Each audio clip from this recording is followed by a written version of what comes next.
வந்திருக்கிற உங்கள் ஒவ்வொருவரையும் நான் வாழ்த்துகிறேன். ஆண்டவருக்கு நன்றியை செலுத்துகிறேன். உங்களுக்கு முன்பாக நிற்பதற்காக, ஆண்டவர் எனக்கு கொடுத்த கிருபைகளுக்காக, ஆண்டவர் எனக்கு பாராட்டின கிருபைக்காக நான் நன்றி செலுத்துகிறேன். உங்கள் எல்லாரையும் விட நான் மிகவும் சிறியவன். எல்லா விதத்திலும் நான் சிறியவனாகத்தான் இருக்கிறேன். ஆண்டவர் கிருபை பாராட்டி நம்மோடு ஆண்டவர் அவருடைய வார்த்தையின்படி ஆண்டவர் பேசும்படியாக நாம் ஜெபிக்கலாம். கண்களை மூடி நாம் ஜெபிக்கலாம். அன்புள்ள ஆண்டவரே, இந்த வேலையிலும் இந்த ஊழியர் கொடுக்கையில் உங்களுடைய வார்த்தையை கேட்கும்படியாக நாங்கள் நிற்கிறோம். அப்பா, நீர் எங்களோடு பேச வேண்டுமா நாங்கள் ஜெபிக்கிறோம். உம்முடைய வார்த்தையை கேட்க வந்திருக்கிறோம். ஆண்டவரே, உம்முடைய சத்தத்தை கேட்க உதவி செய்யுங்க. இயேசுவின் நாமத்தில் ஜெபிக்கிறோம் நல்ல பிதாவே, ஆமென். சுவிசேஷம் வல்லமையுள்ளது. சுவிசேஷம் வல்லமையுள்ளது.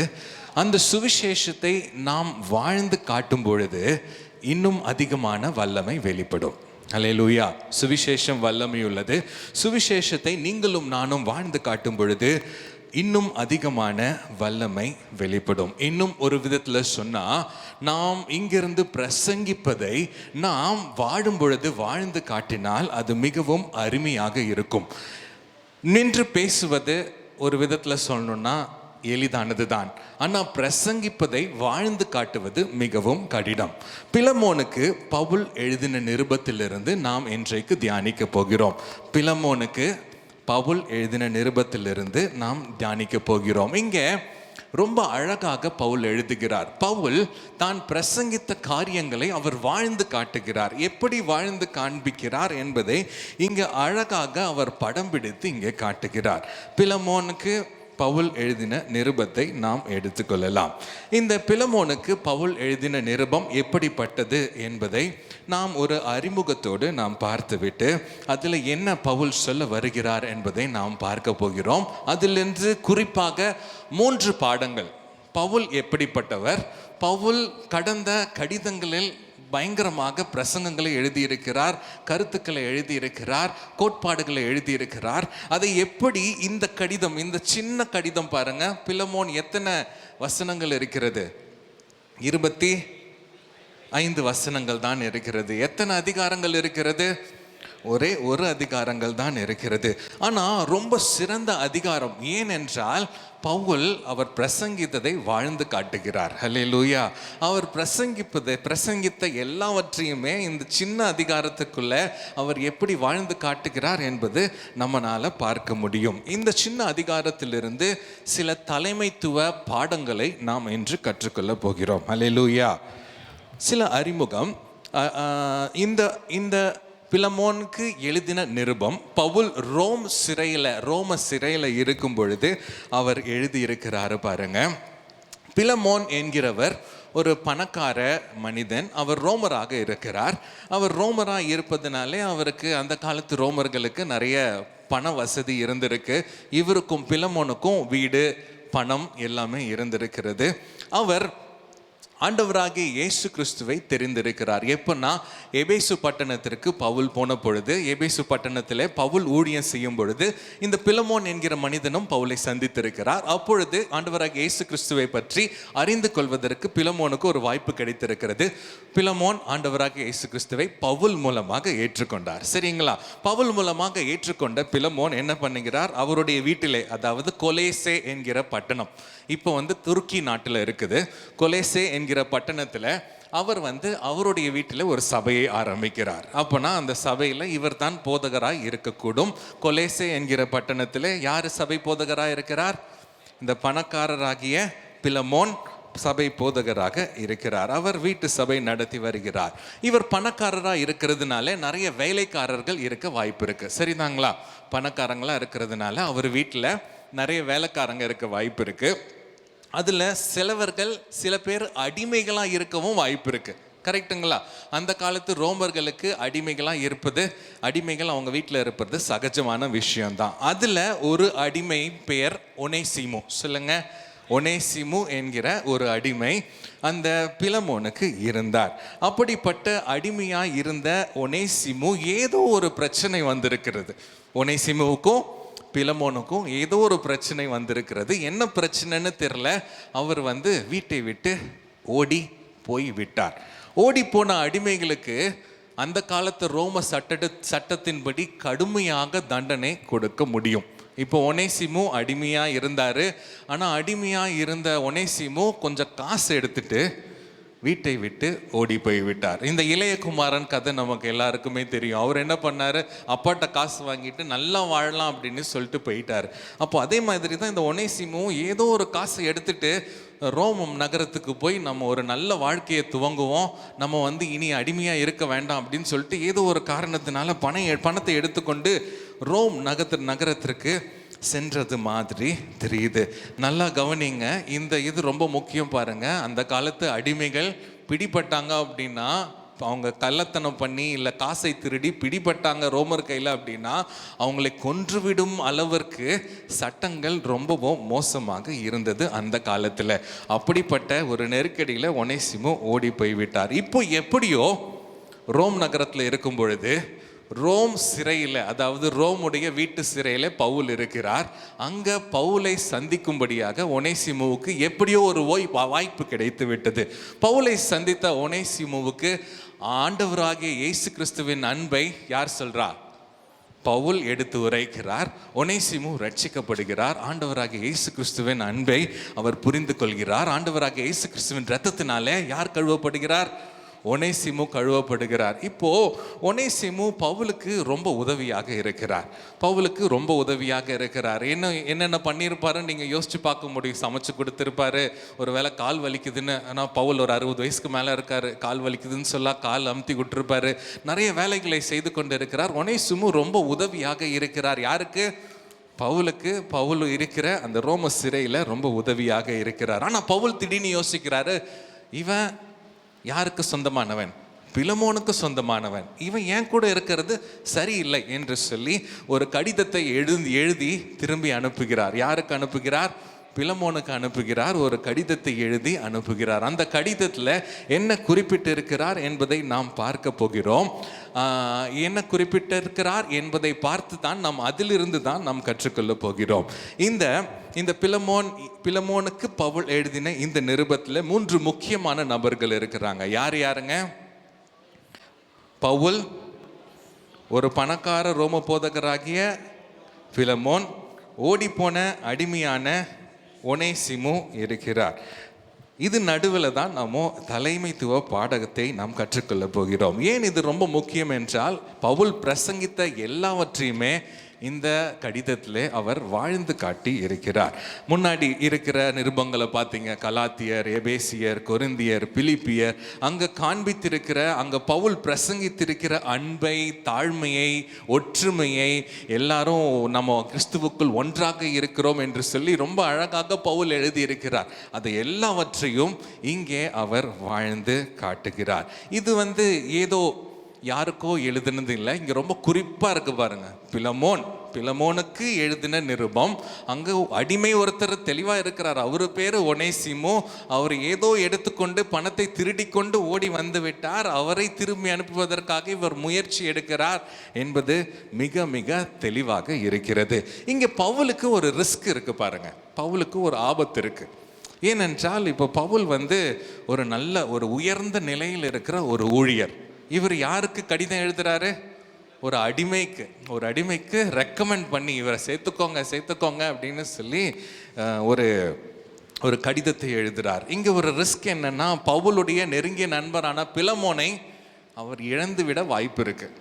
எப்படி எனக்கு இப்படி சொல்லலாம் அவர் சொல்லிட்டு, ஒருவேளை பிலமோன் பவுலுக்கிட்ட இருந்து தூரம் போயிடலாம்.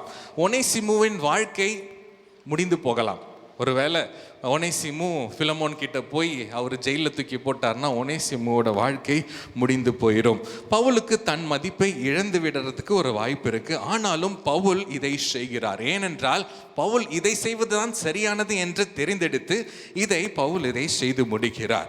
இதை செய்து முடிக்கும் நேரத்தில் அவர் அந்த பிலமோனின் புத்தகத்தில் கடைசியாக பார்த்தீங்கன்னா யாரெல்லாம் சாட்சியாக இருக்கிறாங்கன்னு பார்க்க முடியும். யாரெல்லாம் இருக்காங்க? கூட லூக்கா இருக்காரு, தீமோத்தி இருக்கிறாரு, மார்க் இருக்கிறாரு, தேமா இருக்கிறாரு, எப்பாப்பிரா என்பவர் கூட இருக்கிறாரு, அரிஸ்துக்கு என்பவரும் இருக்கிறாரு. அதில் ஒருத்தர் தான் எப்பாப்பிரா தான் இந்த கடிதத்தை எடுத்துக்கொண்டு யாரு கூட போறார்? ஒனேசிமு கூட எப்பாப்பிரா தான் இந்த கடிதத்தை எடுத்துக்கொண்டு பிலமோனிடம் போய் கொடுக்க போகிறார். புரியுதுங்களா? இப்போ உங்களால் யோசிக்க முடியுதுங்களா? ரோமில் இருந்து பிலமோன் இருக்கிற கொலேசு பட்டணம் கொஞ்சம் தூரத்தில் இருக்கும். ரோமில் இருக்க சிறையிலிருந்து தான் இந்த கடிதத்தை எழுதி யாருக்கிட்ட கொடுக்குறா? எப்பாப்பிராட்ட கொடுத்துட்டு கூடவே ஒனேசிமுவையும் அனுப்புகிறார். இந்த கடிதத்திலிருந்து 3 பாடங்களை நாம் கற்றுக்கொள்ள போகிறோம். முதல் பாடம் என்னவென்றால், எவ்வளவு தாழ்மையாக பணிவாக பவுல் பிலமோனை வற்புறுத்துகிறார். அதிகாரத்தோடு அல்ல, தாழ்மையாக, எவ்வளவு தாழ்மையாக வற்புறுத்துகிறார் என்பதை பார்க்க போகிறோம். இரண்டாவது, எவ்வளவு தியாகம் செய்ய அவர் தயாராக இருக்கிறார். தன்னுடைய பணத்தை செலவிட அவர் தயாராக இருக்கிறார் என்பது இரண்டாவது பாடம். மூன்றாவது பாடம், அன்பு காட்டுகிறார். கிறிஸ்துவுக்குள் நாம் எல்லாருமே ஒன்றாகத்தான் இருக்கிறோம். ஆண் என்றும் இல்லை, பெண் என்றும் இல்லை, கிரேக்கன் என்றும் இல்லை, யூதன் என்றும் இல்லை என்று சொன்ன பவுல் வாழ்ந்து காட்டுகிறார். கிறிஸ்துவுக்குள் நாம் எல்லாருமே ஒன்றாகத்தான் இருக்கிறோம் என்று சொல்லி அழகாய் வாழ்ந்து காட்டுகிறார். இதை அவர் தைரியமாக எழுதுகிறார். ஏனென்றால் அவர் வாழ்ந்து காட்டியிருக்கிறார். ஹல்லேலூயா. முதல் பாடம் தாழ்மை. அவர் எவ்வளவு தாழ்மையாக இருக்கிறார் என்பதை பார்க்க போகிறோம். இரண்டாவது, அவர் தியாகம் செய்ய தயாராக இருக்கிறார். எவ்வளவு தியாகம் செய்து ஒப்புரவாகுவதற்கு தயாராக இருக்கிறார். மூன்றாவது, கிறிஸ்துவுக்குள் நாம் எல்லாமே ஒன்றாக இருக்கிறோம் என்று சொல்லி எல்லார் மீதும் அவர் அன்பு காட்டுபவராக அவர் இருக்கிறார். ஹல்லேலூயா. முதலாவது நாம் தாழ்மையை பார்க்க போகிறோம். எவ்வளவு தாழ்மையாக பவுல் இருக்கிறார் என்று பிலமோனுக்கு எழுதின நிருபத்தில் 8ஆம் வசனம், 9ஆம் வசனம் மற்றும் 14ஆம் வசனத்தை நாம் பார்க்க போகிறோம். ஆகையால் பவுலாகிய நான் முதிர் வயது உள்ளவனாகவும் இயேசு கிறிஸ்துவின் நிமித்தம் இப்பொழுது கட்டப்பட்டவனாகவும் இருக்கிறபடியால் நீர் செய்யத்தக்கதை உமக்கு கட்டளையிடும்படிக்கு கிறிஸ்துவுக்குள் நான் துணியத்தக்கவனாயிருந்தாலும் அப்படி செய்யாமல் அன்பின் நிமித்தம் மன்றாடுகிறேன். ஆனாலும் நீர் செய்யும் நன்மையை கட்டாயத்தினால் அல்ல, மனப்பூர்வமாய் செய்யத்தக்கதாக நான் உம்முடைய சம்மதி இல்லாமல் ஒன்றும் செய்ய எனக்கு மனதில்லை. இங்கே நல்லா பாருங்க, அவர் யாருங்க? அவர் ஒரு பெரிய அப்போஸ்தலர். அவர் எல்லாரும் செய்த ஊழியத்தை விட இவர் செய்த ஊழியம் மிகப்பெரிய ஊழியம், மிகப்பெரிய தலைவர், உயர்ந்தவர், முதிர்ந்தவர். இப்போ சிறையில் இருக்காரு. இவருக்கு கிட்டத்தட்ட ஒரு 60-66 வயசு இருக்கும். அப்படிப்பட்ட நிலையில் இருக்கிற பவுல், அவருக்கு எல்லா தகுதியும் இருக்கு. தன்னுடைய அதிகாரத்தை பயன்படுத்துவதற்கு எல்லா தகுதியும் இருக்கும். ஆனால் சொல்றாரு பாருங்க, 9வது வசனத்தில் சொல்றாரு, அப்படி செய்யாமல் அன்பின் நிமித்தம் என்ன பண்றாரு? மன்றாடுகிறார். அப்போ எவ்வளோ ஒரு பெரிய தலைவன் தாழ்ந்து தன்னுடைய ஊழியக்காரனிடம் தாழ்ந்து போய் மன்றாடுகிறார். இவர் ஒரு தெரிந்தெடுப்பை அவர் ஏற்கிறார். இவர்னால 2மே செய்ய முடியும். சரிங்களா? அவருடைய அதிகாரத்தை பயன்படுத்தவும் முடியும், ஆனால் தாழ்ந்து போய் மன்றாடவும் முடியும். ஆனால் இங்கே பவுல் தெரிந்தெடுப்பது என்னது? தாழ்ந்து போய் மன்றாடுகிறதை அவர் தெரிந்தெடுக்கிறார். இன்றைக்கு நம்மளுடைய சபைகளிலே நாம் எதை தெரிந்தெடுக்கிறோம்? நாம் மன்றாடுவதை, இல்லைன்னா நாம் மக்களிடம் எடுத்து சொல்வதை தெரிந்தெடுக்கிறோமா? அன்பின் நிமித்தம் நாம் எடுத்து சொல்லி செய்ய வைக்கிறோமா? இல்லை அதிகாரத்தின் நிமித்தம் நாம் காரியங்களை வாய்க்க பண்ணுகிறோமா? நான் யாரு தெரியுமா? பாஸ்டர், நான் தான் பாஸ்டர், நான் பாஸ்டரா, நீ பாஸ்டரான்னு சொல்கிறோமா? இல்லை இறங்கி போய் நம்மளுடைய ஊழியர்களிடம் காரியங்களை நாம் சொல்லுகிறோமா என்பதை நாம் யோசித்து பார்க்க வேண்டும். சில நேரங்களில் நம்ம தெய்வ மனிதன் என்பதை நாம் நிரூபிப்பதற்காக ஏதோ ஒன்றை நம் கடினமான வார்த்தைகள் மூலம் நாம் செய்யக்கூடும். ஆனால் அது செய்வது தவறு என்று சொல்லுவதற்கு இல்லை. ஆனால் இங்கே பெரிய பவுல், தேவனுடைய ஊழியனாகிய பவுல் 2த்தையும் பண்ணியிருக்கலாம். ஆனால் எதை அவர் தெரிந்தெடுக்கிறார்? அதிகாரத்தோடு சத்தம் போடுவதோ ஒரு கடினமான வார்த்தையை பயன்படுத்துவதையோ அவர் தெரிந்தெடுக்கவில்லை.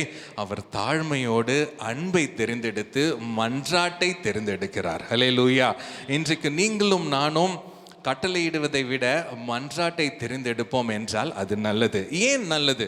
ஏன் அவர் கட்டளையிட்டிருக்கலாம்ல? அவர் ஒரு லெட்டர் எழுதியிருக்கலாம். ஒரே லைன் போதும்.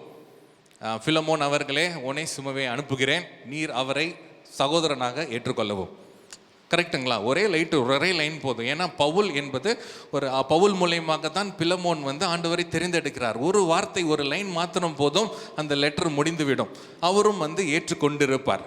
பிலமோன் அவர்களும் யாரை ஏற்றுக்கொண்டிருப்பார்? அடிமையாகிய ஒனேசிமுவை ஏற்றுக்கொண்டிருப்பார். ஏன்னா பவுல் சொல்லிட்டார். பவுல் அதிகாரத்தை பயன்படுத்தி என்கிட்ட சொல்லிட்டாரு, பவுல் என்ன சொன்னாலும் நான் செஞ்சிருவேன் என்று சொல்லி பிலமோனும் செய்திருக்கலாம். ஆனால் பவுல் இந்த மாதிரி அன்பை தெரிந்தெடுத்ததின் காரணமாக பவுல் பிலமோனின் இருதயத்தை தொடுகிறார். நாமும் அதிகாரத்தை பயன்படுத்த முடியும், ஆனால் மக்களின் இருதயத்தை நீங்களும் நானும் தொட வேண்டும் என்றால் நாம் தாழ்மையுள்ளவர்களாக பணிவன்புடன் நாம் மன்றாடும் பொழுது மக்களின், நம் சக ஊழியர்களின் இருதயத்தை நம்மால் தொட முடியும். அல்லேலூயா. இருதயத்தை தொடுபவர் பரிசுத்த ஆவியானவர். பரிசுத்த ஆவியானவர் நமக்கு எப்படி ஏவுகிறாரோ அந்த வழியிலே நாம் செயல்படும் பொழுது அவர் இருதயத்தை தொடுவார். ஒருவேளை பிலமோன் யோசிச்சு பாருங்க, அதிகாரத்தை பயன்படுத்த ஏற்றிருந்திருப்பாரு, ஆனால் இந்த ஒனேசிமு மேலே கசப்பு இருந்துகிட்டே இருந்திருக்கும். ஒனேசிமுவை பார்க்கும்போதெல்லாம் அவர் எரிஞ்செறிஞ்சு விழுவார், எரிஞ்செறிஞ்சு திட்டுவார். இந்த பவுல் இல்லைன்னா நான் இவனை ஏற்றுக்கொண்டிருக்கவே மாட்டேன் என்று சொல்லி ரொம்ப கஷ்டப்பட்டிருப்பார். ஆனால் பவுல் எழுதின இந்த கடிதத்தின் மூலம் அவர் பவுல் அன்பை தெரிந்தெடுத்து கொண்டார். அதே மாதிரி ஒனேசிமுவும் அவருடைய இருதயமும் மாற்றப்பட்டதினாலே, அதாவது பிலமோனின் இருதயமும் மாற்றப்பட்டதினாலே ஒனேசிமுவை அன்பாக ஏற்றுக்கொண்டிருப்பார். ஹல்லேலூயா, ஹல்லேலூயா. 2 வசனங்களை நாம் வாசிக்கலாம் பாருங்க. 2 கொரிந்தியர் 1:24 நாம் வாசிக்கலாம். உங்கள் விசுவாசத்திற்கு நாங்கள் அதிகாரிகளாய் இராமல் உங்கள் சந்தோஷத்திற்கு சகாயராய் இருக்கிறோம், விசுவாசத்தினாலே நிலை நிற்கிறீர்களே. எப்படி எழுதுறாரு பாருங்க பவுல், உங்கள் விசுவாசத்திற்கு நாங்கள் அதிகாரிகளாய் இராமல், அதாவது விசுவாசத்தை நாங்கள் கட்டி எழுப்பத்தான் பிரயாசப்படுகிறோம்.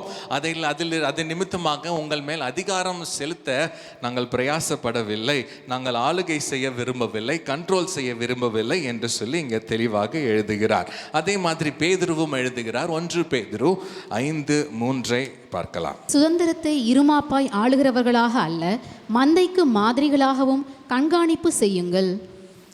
மந்தைக்கு மாதிரியாக கண்காணிப்பு செய்யுங்கள். ஆனால் எப்படி ஆளக்கூடாது? சுதந்திரத்தை இருமாப்பாய் ஆளுகிறவர்களாய் அல்ல. பவுலுக்கு 2 இருந்தது. அவர் ஆளுகை செய்கிற மாதிரி அதிகாரத்தை பயன்படுத்தி இருக்கலாம், ஆனால் அன்பாக தாழ்மையாக எழுதுவதை அவர் தெரிந்து கொள்கிறார். நம்மக்கிட்ட நிறைய ஒனேசிமுக்கள் இருக்கலாம். உங்கள் சபையில் நிறைய ஒனேசிமுக்கள் இருக்கலாம். இருக்காங்களா? உங்கள் சபையில் உங்களுடைய சக ஊழியர்கள் நிறைய பேர் இருக்கலாம். ஆனால் நாம் எதை தெரிந்து கொள்கிறோம்? அதிகாரத்தை கட்டளையிட தெரிந்து கொள்கிறோமா, இல்லை அன்பை தெரிந்து கொள்கிறோமா? அன்போடு தாழ்மையோடு மன்றாட தெரிந்து கொள்கிறோமா, இல்லை கட்டளையிட தெரிந்து கொள்கிறோமா என்பதை நாம் யோசித்து பார்க்க வேண்டும். உண்மையான தலைமைத்துவம் என்ன என்றால், நாம் அன்பாக பணிவன்புடன் தாழ்மையாக காரியங்களை சொல்வதுதான் உண்மையான தலைமைத்துவம். இப்படி யோசிச்சு பாருங்க, உங்கள் கூட இருக்கிற ஊழியர், உங்கள் கூட இருக்கிற சக ஊழியர், அவர் இப்படி சொல்கிறாரு அப்படின்னு வச்சுக்கோங்க. எங்கள் பாஸ்டர் நான் சொன்னால் எங்கள் பாஸ்டர் சொல்கிறத நான் அப்படியே செஞ்சே ஆகணும் என்று சொல்கிறார். அப்படி சொல்கிறது நல்லதா, இல்லைனா எங்கள் பாஸ்டர் சொல்லுவதை நான் விருப்பப்பட்டு செய்கிறேன் என்று சொல்வது நல்லதா? விருப்பத்தோடு செய்வது தான் நல்லது. கரெக்டுங்களா? என் பாஸ்டர் சொல்லிட்டாரு, நான் எப்படியாவது செஞ்சே ஆகணும், அந்த கட்டாயத்தில் உள்ளே போகிறத விட என் பாஸ்டர் ஒன்று நினச்சிட்டாவே நான் செஞ்சு முடிக்கணும், ஏனென்றால் அதுதான் என்னுடைய விருப்பம் என்று சொல்வது தான் சரி. ஹல்லேலூயா. அதுதான் தலைமைத்துவம். பாருங்க, அதிகாரம் செலுத்துவதை விட நம் அன்பை தெரிந்து கொள்வது தான் தலைமைத்துவம். ஹல்லேலூயா. ஒரு ஊழியக்காரர் இருக்கிறார். ஊழியக்காரர் ஒரு பெரிய பட்டணத்தில் ஒரு பெரிய தரிசனத்தோடு அவர் ஊழியம் செய்து கொண்டு இருக்கிறார். அவர் கூட ஒரு மூப்பர் இருக்கிறார். அந்த மூப்பர் இந்த பாஸ்டரை விட வயதில் மூத்த ஒரு மூப்பர். இவருடைய தரிசனத்தை அவர் பகிர்ந்து கொள்கிறார். சபையில் இருக்கிற எல்லா மூப்பர் கூடயும் அவர் பகிர்ந்து கொள்கிறார். இந்த பெரிய தரிசனத்தை பகிர்ந்து கொள்கிறார். இந்த மூப்பர் என்ன பண்ணுறாரு அப்படின்னா, இந்த மூப்பர் அந்த தரிசனத்துக்கு ஒத்து போக மாட்டார். இந்த மூப்பர் சபை போதகருடைய தரிசனத்துக்கு ஒத்து போக மாட்டார். ஆனால் சபை போதகர் என்ன பண்ணியிருக்கலாம் அப்படின்னா, என்னுடைய தரிசனம், என்னுடைய சபை, நான் நினைப்பதை நான் செய்வேன் என்று சொல்லி அவர் செஞ்சிருக்கலாம். ஆனால் அவர் என்ன செய்தார் என்றால், மூப்பர் வீட்டுக்கு போனதுக்கு அப்புறம் அவர் வீட்டு கதவை போய் தட்டுகிறார். வீட்டு கதவை போய் தட்டி மூப்பர் வந்து சமைச்சு கொண்டிருக்கிறார். அவர் பக்கத்துலேயே சேர் போட்டு உட்கார்றார். உட்காந்து 2 பேரும் பேசுகிறாங்க. அதில் முக்கால்வாசி பேசினது யாருன்னா அந்த மூப்பர் தான். மனம் விட்டு மனதை திறந்து அவர் மனதில் இருக்கிற எல்லாவற்றையும் ஊற்றி விடுகிறார். அப்புறம் கடைசியாக அந்த 2 மணி நேரம் கழித்து பாஸ்டருடைய தரிசனத்திற்கு மூப்பர் ஒத்துக்கொள்கிறார். இப்போ அந்த பாஸ்டருக்கு ரொம்ப உறுதுணையாக இருப்பது சபையில் யார் என்றால், அந்த வேண்டாம் என்று சொன்ன அந்த மூப்பர் தான் ரொம்ப உறுதுணையாக இருக்கிறார். ஏன்? கட்டளையை அல்ல, அந்த போதகர் அன்பை தெரிந்து கொண்டார். பவுல் கட்டளையை அல்ல, மன்றாட்டை தெரிந்து கொண்டார். ஹல்லேலூயா. இன்றைக்கு நாம் எதை தெரிந்தெடுக்கிறோம்? கட்டளையை தெரிந்தெடுக்கிறோமா, இல்லை மன்றாட்டை தெரிந்தெடுக்கிறோமா என்பது, அன்பை தெரிந்தெடுக்கிறோமா என்பது ரொம்ப ரொம்ப முக்கியம்.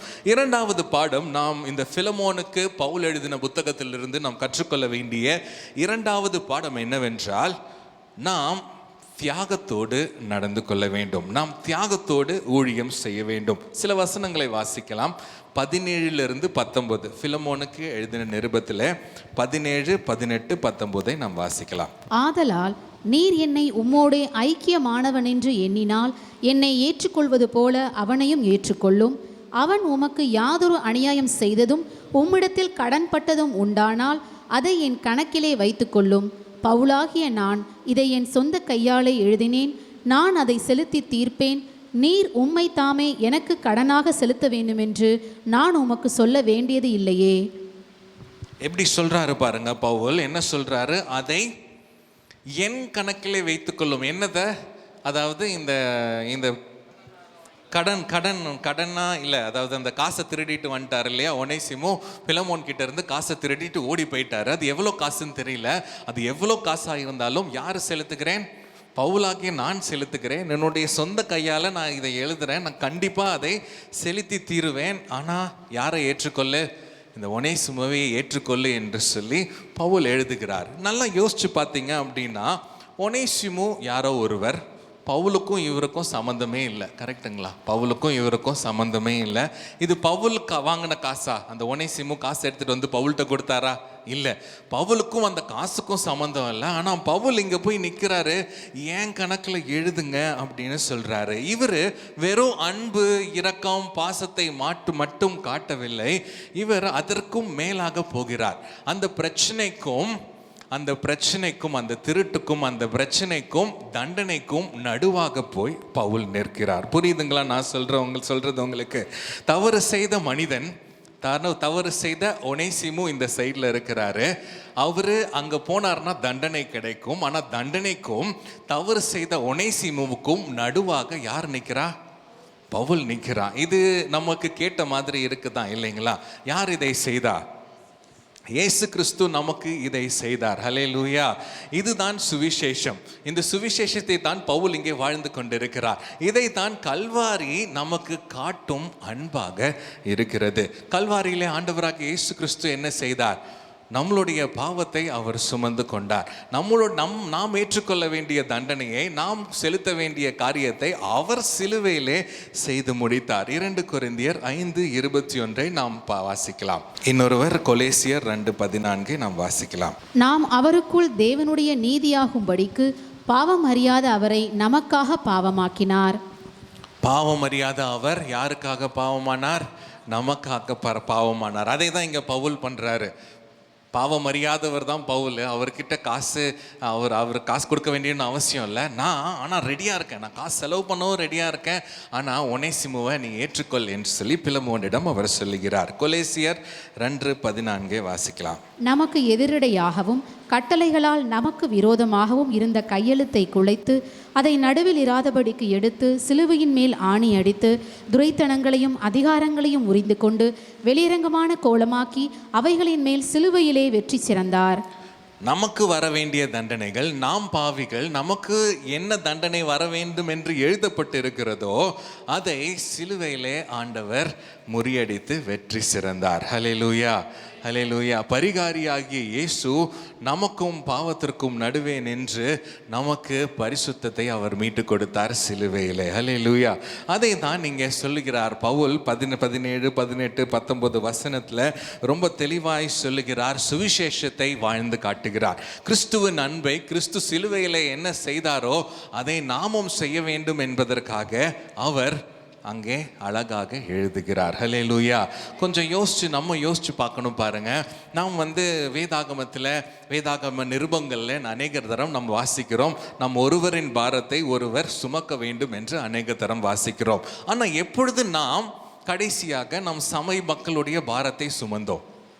ஹல்லேலூயா. எப்பொழுது நாம் கடைசியாக சபை மக்களுடைய பாரத்தை நாம் நம் பாரமாக ஏற்றுக்கொண்டு நாம் சுமந்திருக்கிறோம் என்பதை நாம் யோசித்து பார்க்க வேண்டிய மிக முக்கியமான விஷயம் பாருங்க. சில நேரங்களில் நம்ம சபையில் இருக்கிற ஊழியர்கள் ஏதோ ஒரு சின்ன தவறை செய்திருப்பாங்க. அந்த தவறை செய்ததற்காக அவங்க யாராவது தண்டனை கொடுக்கலாம், இல்லை யாராவது திட்டலாம். நடுவில் போய் நீங்கள் நின்று அவங்களுக்காக பேசியிருக்கீங்களா? இப்போ உதாரணத்திற்கு தம்பி டக்குன்னு லைட் ஆஃப் பண்ணுறாருன்னு வச்சுக்கோங்களேன். அங்கிருந்து ஒருத்தவங்க திட்ட வராங்க தம்பியை. அப்போ நான் நடுவில் நின்று இல்லைங்க நான் தான் ஆஃப் பண்ண சொன்னேன், அவரை திட்டாதீங்க அப்படின்னு நான் சொல்கிறேன்னு வச்சுக்கோங்களேன். நான் அவங்களுக்கும் நடுவில் நான் நின்று அவருக்காக பேசுகிறேன். அதை நாம் என்றாவது பரிந்து பேசுதலை நம் சபையில் இந்த நியர் பாஸ்டில் கொஞ்சம் கடந்த நாட்களில் நாம் எப்பொழுதாவது நாம் செய்திருக்கிறோமா என்று யோசித்து பார்க்க வேண்டியது மிக முக்கியமான விஷயம் பாருங்க. உங்களுக்கு கீழுள்ள ஒருவர் மேலே வந்த குற்றச்சாட்டை, சின்ன குற்றச்சாட்டாக இருக்கலாம், பெரிய குற்றச்சாட்டாக இருக்கலாம், அதை நீங்கள் ஏற்று அதற்கு பதில் சொல்லி இருக்கிறீங்களா? அவங்களுக்கும் அந்த குற்றம் செய்தவருக்கும் அந்த தண்டனைக்கும் நடுவாக நீங்கள் போய் நின்றிருக்கிறீங்களா பாஸ்டராக என்று நாம் யோசிக்க வேண்டிய விஷயம் இருக்கு பாருங்க. அவங்களுக்காக அவங்க சபையில், அவங்க குடும்பத்தில் ஏதாவது ஒரு பிரச்சனை இருக்கும். அவங்க தரப்பில் நீங்கள் போய் நின்று அவர்களுக்காக மன்றாடினது உண்டா? அது அப்படி செய்வோம் என்றால் அது திறப்பில் நிற்கிற ஒரு காரியமாக இருக்கும். திறப்பிலே நிற்பதற்காக தான் உங்களையும் என்னையும் ஆண்டவர் அழைத்திருக்கிறார். ஹல்லேலூயா. மோசே திறப்பில் நிற்கிறாரு பாருங்க. யாருக்காக நிற்கிறார்? அந்த இஸ்ரவேல் ஜனங்களுக்காக. யாத்திராகமம் 32:32 சொல்லுகிறார், ஜீவ புத்தகத்திலே என் பெயரை கிறுக்கி போடும் என்று சொல்லுகிறார். யாருக்காக? இஸ்ரவேல் ஜனத்திற்காக, நம் ஜனத்திற்காக, நம்மளுடைய சகோதர சகோதரிக்காக, நம்மளுடைய சபையில் வரும் விசுவாசிகளுக்காக நாம் திறப்பில் நின்றிருக்கிறோமா? அவங்களுக்கு நடுவில் நின்றிருக்கிறோமா? அவங்களுக்கு பரிகாரம் செலுத்துவதற்காக நாம் நின்றிருக்கிறோமா? காசு மட்டும் இல்லைங்க, வேற ஏதாவது பிரச்சனை கூட இருக்கலாம். அந்த பிரச்சனைகளுக்காக நீங்கள் போய் நின்று இருக்கீங்களா? இல்லை, அவங்க பிரச்சனை அவங்க பார்த்துக்கட்டும் என்று சொல்லி நாம் வீட்டிலே அமர்ந்திருக்கிறோமா என்பது நாம் யோசிக்க வேண்டிய விஷயம். ஆண்டவராகிய இயேசு கிறிஸ்து அதை தான் நமக்காக சிலுவையிலே செய்தார். நாமும் அதை தான் மக்களுக்காக செய்ய வேண்டும். இதை தான் பவுல் ஒனேசிமுவுக்காக செய்கிறார். அவர் செய்ய வேண்டிய அவசியமே இல்லை பாருங்க. ஆனால் ஒனேசிமுவுக்காக பரிகாரம் செய்வதற்காக அவர் தயாராக இருக்கிறார். ஒரு உதாரணத்தை சொல்ல விரும்புகிறேன். உங்கள் எல்லாருக்கும் அப்துல் கலாம் தெரியுங்களா? அப்துல் கலாம் யாருங்க? பழைய குடியரசு தலைவர். இப்பொழுது அப்துல் கலாம் அவர்கள் இல்லை. அப்துல் கலாம் அடிக்கடி இந்த ஸ்டூடெண்ட்ஸ் கிட்ட, அதாவது காலேஜ் படிக்கிற பிள்ளைகள் கிட்ட அவர் பேசும்பொழுது இந்த ஒரு உதாரணத்தை சொல்லுவார். ஒரு நாள் அவர் ராக்கெட் விடுவதற்காக, ராக்கெட் விடுகிற ISRO என்கிற ஒரு நிறுவனம் இருக்கிறது. அங்கே அவர் செயல்பட்டு கொண்டிருக்கும் பொழுது, வேலை செய்து கொண்டிருக்கும் பொழுது அவங்களுக்கு கீழே இருக்கிற எல்லாரும் சேர்ந்து ஒரு ராக்கெட்டை தயாரித்தார்கள். என்ன தயாரித்தார்கள்? ராக்கெட் தயாரித்தார்கள். ராக்கெட் விட வேண்டிய நாள் வந்து விட்டது. அதற்கு கோடிக்கணக்காக 100 கோடி 200 கோடி என்று சொல்லி செலவு செய்திருப்பாங்க. ராக்கெட் விட போகிறாங்க. ராக்கெட் விடுறதுக்கு எல்லாம் தயாராகிட்டாங்க. 3, 2, 1 என்று சொல்லி ராக்கெட்டையும் விட்டுட்டாங்க. ராக்கெட்டு மேலேயே போல் அங்கேயே வெடிச்சிருச்சு. அங்கே வெடித்த உடனே அப்துல் கலாம் ரொம்ப பயந்துட்டார். ஏன் பயந்துட்டார் அப்படின்னா, இப்போ என்ன கேள்வி கேட்பாங்களே, எனக்கு கீழே இருக்க டீம் தானே செஞ்சுது, நான் தானே செஞ்சேன், இப்போ என்ன கேள்வி கேட்பாங்களே, என்ன பதில் சொல்ல போகிறேன், ப்ரெஸ்ஸில் இருந்து செய்தியாளர்கள்லாம் கேட்பாங்க, என்ன பதில் சொல்ல போகிறேன்னு பயந்துட்டு யோசிச்சுட்டு இருக்கும்போது திடீர்னு ஒருத்தர் அப்துல் கலாமுடைய பாஸ், அப்துல் கலாமுடைய மேனேஜர் வந்து சொல்கிறாரு, அப்துல் கலாம் நீ கவலைப்படாத, நீ வந்து யாரையும் சந்திக்க வேண்டாம், நான் போய் அந்த செய்தியாளர்களை சந்திக்கிறேன் என்று சொல்லி நடுவே நின்றார். ஸோ அந்த வேலையை தான் பவுல் இங்கே செய்கிறார். அப்படி தான் நாமும் தியாக மனப்பான்மை உள்ளவர்களாக, எதையும் தியாகத்தோடு செய்யக்கூடிய மனநிலை உடைய போதகர்களாக நாம் மற்றவர்களுக்காக வாழ்ந்து காட்ட வேண்டும் என்று பவுல் இங்கே நமக்கு அழகாக கற்றுக் கொடுக்கிறார். ஒத்துக்கிறீங்களா? அல்லேலூயா. 2 காரியங்களை பவுல் இங்கே நமக்கு சொல்லுகிறார். முதல் காரியம் என்னது?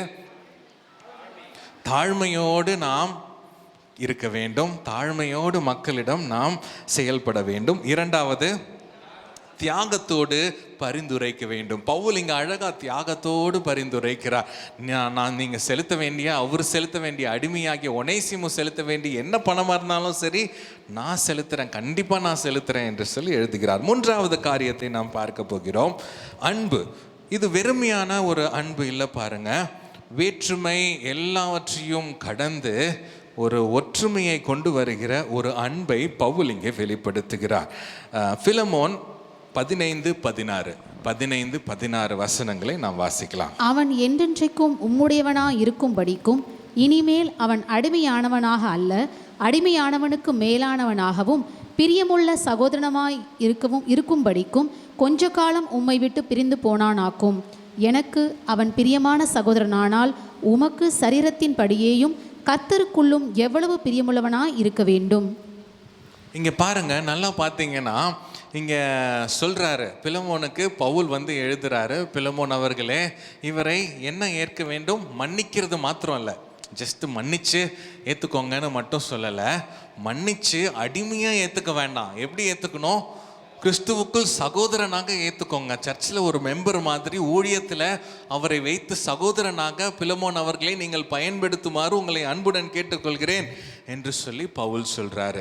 ஆனால் இது வந்து ரோமர்களுக்கு ரொம்ப பெரிய விஷயம் பாருங்க. யார் இந்த ஒனேசிமு? அடிமை. அந்த அடிமையாக இருக்கிற ஒனேசிமுவை சகோதரனாக இப்போ நான் கருத வேண்டும் என்றால் அது வந்து கிட்டத்தட்ட முடியாத ஒரு காரியம்தான் ரோமர்களுக்கு.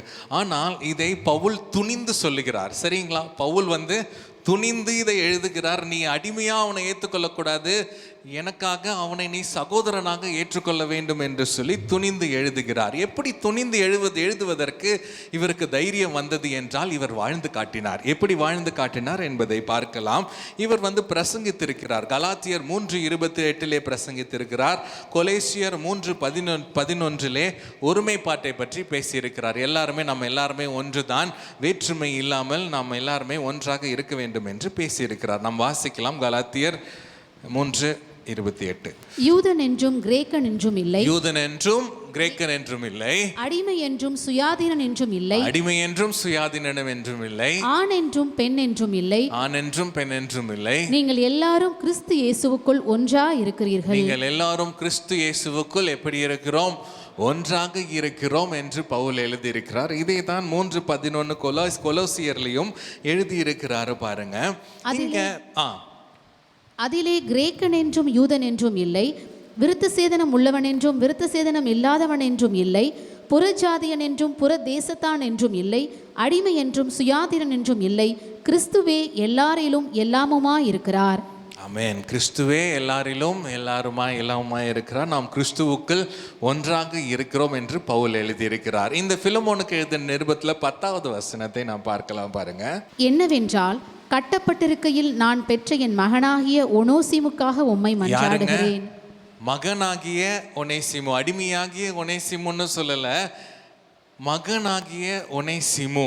அப்போ எந்த அளவுக்கு அவர் அடிமையாக அவர் ஒனேசிமுவை சுத்தமாக பார்க்கவே இல்லை பாருங்க. சுத்தமாக ஒனேசிமுவை ஒரு அடிமையாக பார்க்கவில்லை. அவர் சகோதரனையும் தாண்டி ஒரு லெவலுக்கு போயிட்டார்.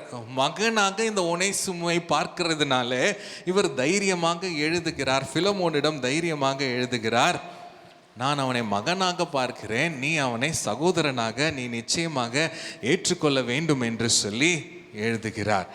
ஒனேசிமு மேல எவ்வளோ அன்பு வச்சிருக்காரு பாருங்க. அன்பு காட்ட வேண்டிய அவசியம் இல்லை. பவுல் யாரு? ஒரு பெரிய ஊழியக்காரர், நிறைய தேசத்துல சபைகளை நிறுவினவர், நிறைய தலைவர்களுக்கு அறிவுரை கூறுகிறவர். அவருக்குடைய நிறைய தலைவர்கள் இருக்கிறாங்க, லூக்கா, மார்க்கு, தீமோத்தேயு போன்ற ஊழியக்காரர்கள். அவர் பவுல் கூடயே ஜெயிலையும் இருக்கிறாங்க. ஆனா அவங்க மத்தியில அவங்களுக்கு சாட்சியா அவங்க கண்கள் பார்க்கும் பொழுது இவன் அடிமை அல்ல, என் மகன் இவன் என்று சொல்லி அவர் எழுதுகிறார். அதனாலதான் தைரியமா அவர் பிலமோன் கிட்ட சொல்றாரு, நீ அவனை அடிமையாக ஏற்றுக்கொள்ளக்கூடாது, சகோதரனாக ஏற்றுக்கொள்ள வேண்டும். உங்களையும் என்னையும் பிலமோனையும் பவுல் அழைக்கிறார். எப்படி? நம்ம எல்லாரையும் சகோதர சகோதரிகள் மேலே அன்பாக இருக்க வேண்டும். எல்லாரும் கிறிஸ்துவுக்குள்ளே ஒன்றாக இருக்கிறார்கள்.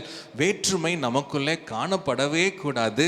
யூதன் என்றும் இல்லை, கிரேக்கன் என்றும் இல்லை, சுயாதீனன் என்றும் இல்லை, அடிமை என்றும் இல்லை, பெண் என்றும் இல்லை, ஆண் என்றும் இல்லை, எல்லாருமே கிறிஸ்துவுக்குள் ஒன்றாக இருக்கிறோம் என்று சொல்லி நாம் நம் சபைகளிலே வாழ்ந்து காட்ட வேண்டும் என்று பவுல் நம்மை அழைக்கிறார். ஹல்லேலூயா. பிலமோனோடு கூட சேர்ந்து நாமும் இதை கடைபிடிக்க வேண்டும் என்று சொல்லி மிக அருமையாக பவுல் நம்மை அழைக்கிறார். ஹல்லேலூயா, ஹல்லேலூயா.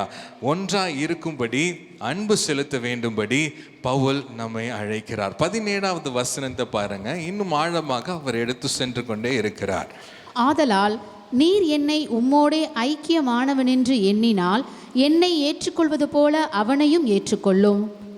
அதாவது என்ன சொல்ல வராருன்னா, இப்போ பிலமோன் ஒனேசிமோ பார்க்குறாருன்னு வச்சுக்கோங்களேன். அந்த ஒனேசிமோ அந்த கதவு வழியாக வரார்.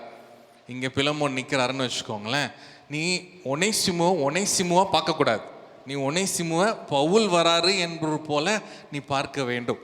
இப்போ எந்த அளவுக்கு அவர் எழுதுகிறார் பாருங்க. எந்த அளவுக்கு அங்கே அவரை தேடி வந்த அடிமையாகிய ஒனேசிமு மேலே அவர் அன்பு வைத்திருக்கிறார் என்று பாருங்க. நீங்களும் நானும் நம்மளுடைய சபை மக்கள் மேலே அந்த அளவுக்கு அன்பு வைக்க வேண்டும். அங்கே அவங்க வராங்கன்னா அங்கே உங்களுக்கு அந்த மனிதன் தெரியக்கூடாது. ஆண்டவராகிய இயேசு கிறிஸ்து மேலே அன்பு கூறுவது போல நாம் மக்கள் மேலே அன்பு கூற வேண்டும். அதை தான் இங்கே தெளிவாக சொல்ல விரும்புகிறார். உண்மையான தலைமைத்துவம் என்பது என்னது? நம்ம மேடையில் ஒன்றை பேசிவிட்டு கீழே ஒன்று செயல்படுவது அல்ல. பவுல் மேடையில் என்ன பேசினாரோ, கிரேக்கன் என்றும் இல்லை, யூதன் என்றும் இல்லை, அடிமை என்றும் இல்லை, சுயாதீனன் என்றும் இல்லைன்னு மேடையில் பேசினாரு. அதை தான் அவர் சிறைக்குள்ளையும் ரொம்ப அழகாக, ரொம்ப தெளிவாக வாழ்ந்து காட்டி அதை தைரியமாக பிலமோனுக்கு எழுதின நிருபத்திலே எழுதுகிறார். இன்றைக்கு நாம் சிந்திக்க வேண்டிய விஷயம் என்னவென்றால், ஏற்ற தாழ்வு சபையிலே காணப்படுகிறதா? அப்படி காணப்பட்டது அப்படின்னா கண்டிப்பாக நம்ம ஏற்றத்தாழ்வு நம் சபையில் இல்லாதபடி நிச்சயமாக செய்தே ஆக வேண்டும். அல்லேலூயா.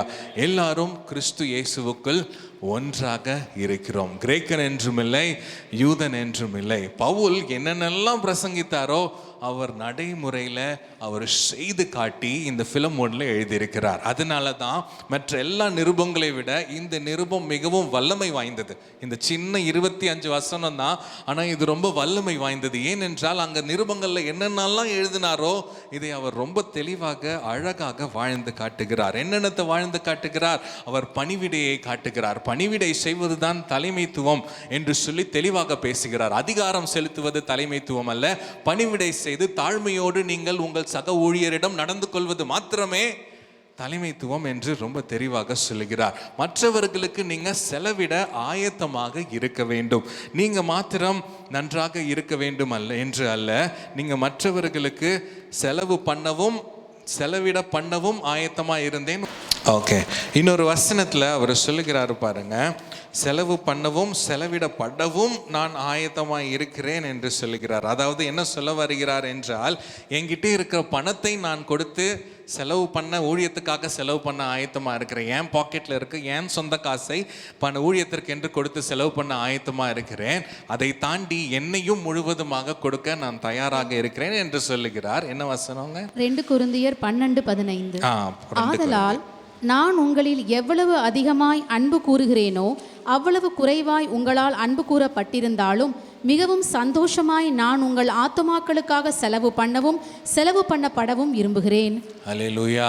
உங்கள் ஆத்துமாக்களுக்காக செலவு பண்ணவும் செலவிடப்படவும் விரும்புகிறேன் என்று எழுதினவர் மாத்திரமல்ல, இங்கே ஒரு ஆத்மா வந்திருக்கிறது. அந்த ஆத்மா பேர் என்னது? ஒனேசிமு என்கிற ஆத்மா வந்திருக்குது. அந்த ஆத்மாக்கு செலவு பண்ணவும் செலவிடப்படவும் அவர் தயாராக செய்து செயல்முறையிலே அவர் செய்து காட்டுகிறார். ஒப்புரவாக்குகிற ஊழியத்தை செய்கிறார். அவர் ஒரு பரிகாரியாக, இயேசு கிறிஸ்து எப்படி நமக்கு ஒரு பரிகாரியாக இருக்கிறாரோ அந்த ஊழியத்தை அவர் இங்கே செய்து காட்டுகிறார். ஹல்லேலூயா, ஹல்லேலூயா. அவர் வேற்றுமை இல்லாமல் ஒற்றுமையாக வாழ வேண்டும் என்று எழுதினவர் மாத்திரமல்ல, ஒற்றுமையாக வாழ்ந்து காட்டினார். ஒரு அடிமை தான் வந்திருக்கிறான், ஆனால் அவளுக்கு எவ்வளோ மரியாதை கொடுத்து மகன் என்று ஏற்றுக்கொண்டு ஒரு பரிந்துரை கடினத்தை இவ்வளவு அழகாக நேர்த்தியாக ஒவ்வொரு வசனத்தையும் எழுதியிருக்கிறார் என்று சொன்னால் அது குறைவாக சொல்கிறோம். அவர் அழகாக செதுக்கி இருக்கிறார் என்று நாம் சொல்ல வேண்டும். இவ்வளவு அழகாக இந்த 25 வசனங்களையும் அவருடைய சக ஊழியர்கள் நடுவில் அழகாக எழுதி முடித்து கொடுத்திருக்கிறார். இது லெட்டர் யார் எடுத்துகிட்டு போயிருக்கிறா? எப்பாப்பிரா எடுத்துகிட்டு போகிறாரு. எப்பாப்பிரா கூட ஒனேசிமுவும் போகிறாரு. அப்போ நீங்கள் யோசிச்சு பார்க்க முடியுதா? பிலமோனோட வீடுக்கு எப்பாப்பிரா போயிட்டாரு, கூட ஒனேசிமுவும் போகிறாரு. அப்போது எப்பாப்பிரா சொல்லியிருப்பார் ஒனேசிமு கிட்ட, ஒனேசிமு, நீ பிலமோன் ரொம்ப உன்கிட்ட செம்ம கோபமாக இருக்கார். நீ என்ன பண்ண, ஓரமாக வெளியே நில்லு, அந்த ஓரத்தில் நில்லு. நான் முதல்ல போயிட்டு லெட்டர் கொடுக்குறேன். லெட்டர் கொடுத்துட்டு பிலமோன் அவர்கள் எப்படி படிக்கிறார் என்று பார்ப்போம். எப்படி படிக்கிறார் என்று பார்த்துட்டு அவர் ஓகே சொன்னார்னா நான் என்ன பண்ணுறேன், அப்படியே சைன் காட்டுறேன், வர சொல்லி காட்டுறேன். அப்போ நீ உள்ளே வந்துடு, நீ தேவையில்லாமல் முன்னாடியே ஓடி மாட்டிக்காத என்று சொல்லி எப்பாப்பிரா அழகாக லெட்டர் எடுத்துகிட்டு போய் பிலமோன்களை கொடுத்துருப்பார். கரெக்டுங்களா? சரிங்களா? பிலமோன் என்ன பண்ணியிருப்பார்? ஏற்றிருக்கிறாரா அந்த லெட்டர், அந்த கடிதத்தை, பவுல் சொன்ன கடிதத்தை படித்து பார்த்து ஒனேசிமுவை ஏற்றுக்கொண்டாரா? அப்படி என்பது எழுதப்படவில்லை. ஆனால் உங்ககிட்ட கேட்குறேன், பிலமோன் அவர்கள் ஒனேசிமுவை ஏற்றுக்கொண்டு இருப்பாரா? ஏற்றுக்கொண்டு இருப்பார், நிச்சயமாகவே ஏற்றுக்கொண்டு இருப்பார். ஏன் அப்படி சொல்கிறேன் என்றால், ஒருவேளை பயங்கரமாக கோவப்பட்டிருந்தாருன்னா அந்த கடிதத்தை அப்படியே கிழிச்சு போட்டிருப்பாரு. அந்த கடிதம் நம்ம கைக்கு வந்திருக்காரு. கரெக்டுங்களா? இன்னைக்கு நம்ம கைக்கு அந்த கடிதம் வந்திருக்குது. அப்போனா அவர் ஏற்றுக்கொண்டு இருக்கிறார் என்று தான் அர்த்தம். கொலேசியர்ல 4:9 ஒனேசிமுவை திரும்பி குறிப்பிடுறாரு பவுல்.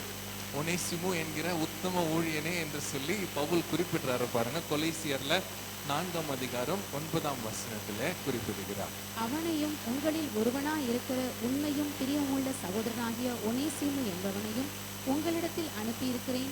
அவர்கள் உண்மையும் பிரியமும் உள்ள சகோதரனாகிய ஒனேசிமு என்பவனை அனுப்பியிருக்கிறேன் என்று சொல்கிறார். அப்பனா பிலமோன் அவர்கள் ஒனேசிமுவை ஏற்றுக்கொண்டார் என்றுதான் நாம் புரிந்து கொள்ள வேண்டியதாக இருக்கிறது. ஹல்லேலூயா. இதைத்தான் நம்ம அடுத்த ஊழியர் மீட்டிங் எப்பயாவது நம்ம அடுத்த மாதத்திலோ அடுத்ததோ நான் பேசுறதற்கு வாய்ப்பு கிடைக்கும் பொழுது எப்படி பிலமோன் அவர்கள் நடந்து கொண்டார்கள் என்பதை இந்த பிலமோன் புத்தகத்திலிருந்து நாம் தியானிக்க போகிறோம். சரிங்களா? இப்போ நாம் எழுந்து நின்று நாம் ஜெபிக்க போகிறோம். நம்ம ஆண்டவர்கிட்ட நாம் கேட்க போகிறோம், ஆண்டவரே, இந்த பிலமோனுக்கு பவுல் எழுதின நிருபத்தில் எங்களுக்கு நீர் கற்றுக் கொடுத்ததற்காக நன்றி என்று சொல்லி நம்ம ஆண்டவர்கிட்ட நம்ம அன்றாட போகிறோம். அப்படியே கண்களை மூடி எல்லாரும் எழுந்து நிற்கலாமா? கொஞ்ச நேரம் எழுந்து நின்று ஒரு 5 நிமிடம் 10 நிமிடம் நம்ம ஆண்டவர்கிட்ட நாம் ஜெபித்து நாம் கடந்து போகிறோம். அப்படியே கண்களை மூடி கைகளை உயர்த்தி நம்ம ஆண்டவர்கிட்ட நாம் கேட்கலாம். ஆண்டவரே, இந்த அழகான இந்த கடிதத்திற்காக நாங்கள் நன்றி செலுத்துகிறோம் அப்பா. பிலமோனுக்கு பவுல் எழுதின இந்த நிருபத்திற்காக நன்றி. இதில் பவுல் எவ்வளவு அழகாக அவர் கற்றுக் கொடுத்த பாடங்களை, அவர் கற்றுக் கொடுத்த காரியங்களை வாழ்ந்து காட்டி இருக்கிறார் என்பது எங்களால் பார்க்க முடிகிறது. ஆண்டவரே, எவ்வளவு தாழ்மையாய் நடந்திருக்கிறார், எவ்வளவு தாழ்மையாய் மன்றாடி இருக்கிறார். எல்லா அதிகாரத்தையும் அவர் பயன்படுத்தி இருக்கலாம், அதட்டி இருக்கலாம், ஆனால் தாழ்மையை பயன்படுத்துகிறார். ஆண்டவரே, எங்கள் உள்ளத்துலேயும் ஆண்டவரே, நாங்கள் பவுலை போல் தாழ்மையாக இருக்க எங்களுக்கு உதவி செய்யுங்கப்பா. எங்கள் உள்ளத்துலேயும் உம்முடைய தாழ்மை காணப்பட உதவி செய்யுங்க ஆண்டவரே. அதிகாரத்தை அல்லப்பா, அதட்டுகிறதே அல்ல ஆண்டவரே. நாங்கள் பணிவாய் நடந்து கொள்ள எங்களுக்கு நீர் உதவி செய்யுங்கப்பா. அவ்வளோ பெரிய பவுல், உம்முடைய ஊழியத்தை வைராக்கியமாய் தேசங்களுக்கு எடுத்துக்கொண்டு சென்ற பவுல் எவ்வளவு தாழ்மையாக நடந்து கொள்கிறார். அதிகாரத்தை பயன்படுத்த பயன்படுத்தாம, அதட்டுவதை பயன்படுத்தாம மன்றாடுகிறார், தாழ்மையாய் மன்றாடுகிறார். அதே போல ஆண்டவரே, நாங்கள் எங்கள் சக ஊழியர்கள் கிட்ட நடந்து கொள்ள உதவி செய்யுங்க, தாழ்மையாய் நடந்து கொள்ள உதவி செய்யுங்க. தாழ்மையாய் நாங்கள் நடந்து கொள்ளும்போது இன்னும் அதிகமான கிருபைகளை நீர் எங்களுக்கு தர உண்மையுள்ளவராக இருக்கிறீர் ஆண்டவரே. இந்த பிலமோன் புத்தகத்தில் பவுல் எப்படி தாழ்மையாக இருந்தாலோ அதே போல நாங்களும் தாழ்மையாக நடந்து கொள்ள எங்களுக்கு உதவி செய்யுங்க. இரண்டாவது காரியம் ஆண்டவரே, பவுல் எவ்வளவு தியாகத்தை பண்ணுகிறார். அவருக்கும் அந்த எடுத்துக்கொண்டு போன பணத்துக்கும் சம்பந்தமே இல்லைப்பா, ஆனாலும் பரிந்துரைக்கிறார். அதே போல ஆண்டவரே, நாங்களும் விசுவாசிகளுக்கு பரிந்துரைக்க உதவி செய்யுங்க. விசுவாசிகளுக்கும் பிரச்சனைகளுக்கும் நடுவில் நின்று ஒரு பரிகாரியாக நாங்கள் செயல்பட எங்களுக்கு உதவி செய்யுங்க ஆண்டவரே.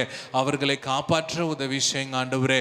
யாரோ போகிறார்கள் என்று அல்ல ஆண்டவரே, உம்முடைய அன்பினால நிறையப்பட்டவர்களாய் நீர் சிலுவையிலே எங்களுக்கு என்ன செய்து முடித்தீரோ அதையும் ஒரு சிறிதளவில் ஆண்டவரே நாங்கள் தியாகமாய் செய்ய, எங்கள் சபை மக்களுக்கு செய்ய, எங்கள் சக ஊழியர்களுக்கு செய்ய நீர் எங்களுக்கு கிருபை பாராட்ட வேண்டுமாய் நாங்கள் ஜெபிக்கிறோம் ஆண்டவரே. பவுல் எவ்வளவு அன்பு காட்டினார். கிரேக்கன் என்றும் இல்லை, யூதன் என்றும் இல்லைன்னு எழுதினது மாத்திரமல்ல, அவருடைய வாழ்க்கையிலே அவர் வாழ்ந்து காட்டினார் ஆண்டவரே.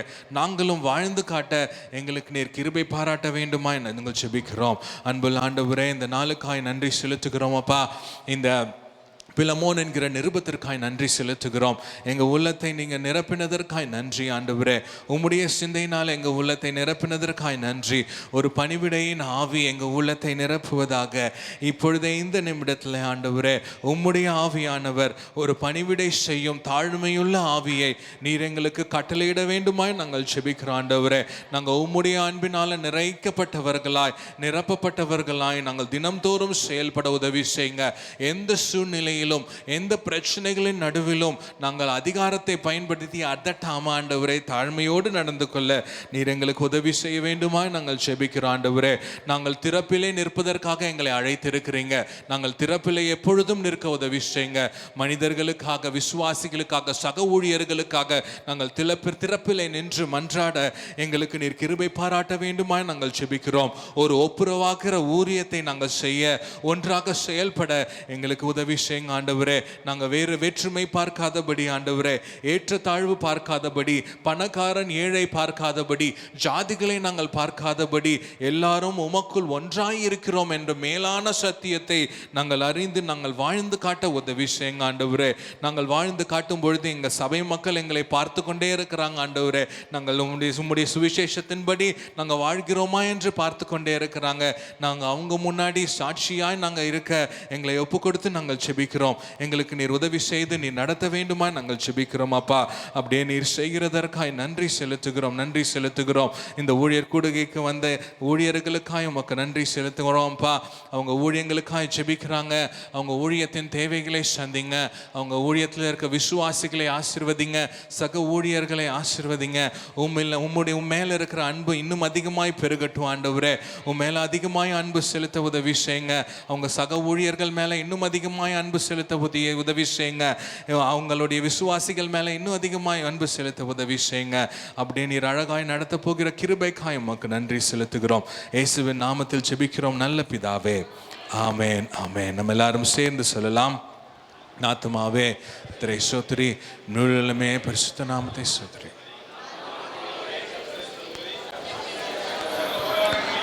ஆமென், ஆமென். நம்முடைய கர்த்தராகிய இயேசு கிறிஸ்துவின் கிருபையும் பிதாவாகிய தேவனுடைய அன்பும் பரிசுத்த ஆவியானவரின் அந்யோன்ய ஐக்கியமும் நம் அனைவரோடும் கூட இன்றும் என்றும் ஆண்டவருடைய வருகை மட்டும் நிலைத்திருப்பதாக. ஆமென், ஆமென். ஹல்லேலூயா, ஹல்லேலூயா, ஹல்லேலூயா.